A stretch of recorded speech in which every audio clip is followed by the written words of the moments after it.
Welcome to North Attleborough and Plainville Tonight for Tuesday, April 30th. I'm Peter Gay.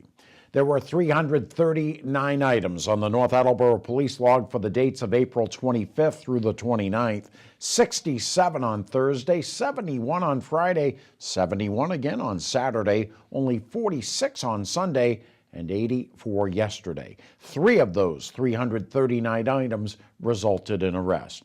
The first was made on Thursday night at 9:12. Patrolman Robert Curran, Kelly McClure, and Edward Zimmer responded to a report of an erratic driver, or an erratic operator, that is, at 8:46 p.m. and encountered Omar Rodriguez Maldonado of 15 Washington Street in Plainville. The 36-year-old white male was charged with operating under the influence of liquor, operating a motor vehicle with a registration suspended or revoked, operating so as to endanger, operating an uninsured motor vehicle trailer, a marked lane violation, and a red light violation. The second arrest occurred after a call at 5:24 last night about suspicious activity on Kelly Boulevard.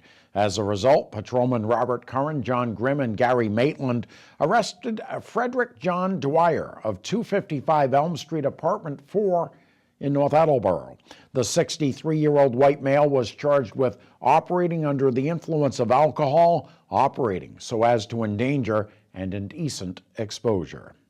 The third arrest came a few hours later after a report of larceny on South Washington Street. Detective Daniel Arrighi and Patrolman Michael Demers and John Grimm arrested Stenio Ramos Spencer of 140 Clay Street in Pawtucket.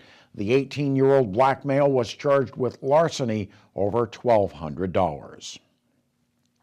Parishioners attending Mass at North Attleborough's 3 Catholic churches on Saturday and Sunday learned that longtime pastor David Costa will be transferred to Somerset effective June 26th. I found out when I was called to the bishop's office on Friday, April 5th, I think it was. Father Jack and I had scheduled a meeting with the bishop to talk about strategic planning in North Attleborough. And he called me the afternoon before, just as Jack and I were meeting, and said, "Oh, something has come up. I need to talk to you. Tell Jack to stay home." And so that's when I went in. So I had just come back from California. So, yeah, welcome back. So April 5th, you went through Palm Sunday weekend, you went through Holy Week, you went through Easter, and I suspect you couldn't say anything?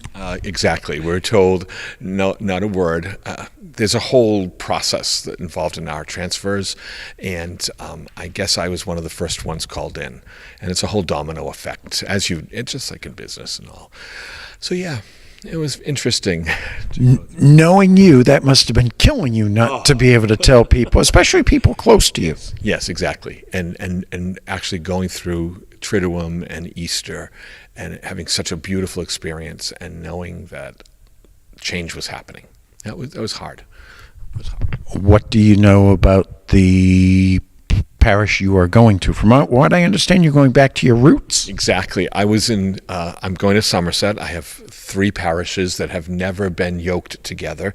The parishes have been working together. There's 6 parishes in Somerset and Swansea, and the strategic plan is to have 2 pastors, 3 and 3. So I have been asked to lead St. Patrick's, which is the mother church of Somerset, St. Thomas More, where I was assigned before, that's where I began, and St. Louis de France, which is a French national, which is open to everybody now. So I was assigned to Somerset in the summer of 1984 as a seminarian, and then I was ordained a transitional deacon in January of 1985 and stayed at St. Thomas More, and then I was ordained a priest in June of 85 and stayed there for 5 years. And it was a wonderful experience. They were wonderful people, very much like North Attleborough. Father Costa will join me for editions of Revisiting a Town of Faith at Sacred Heart and St. Mark's Churches, along with a special edition of Inside Look before he leaves us in June. Join us again Thursday for the next edition of North Attleborough and Plainville Tonight.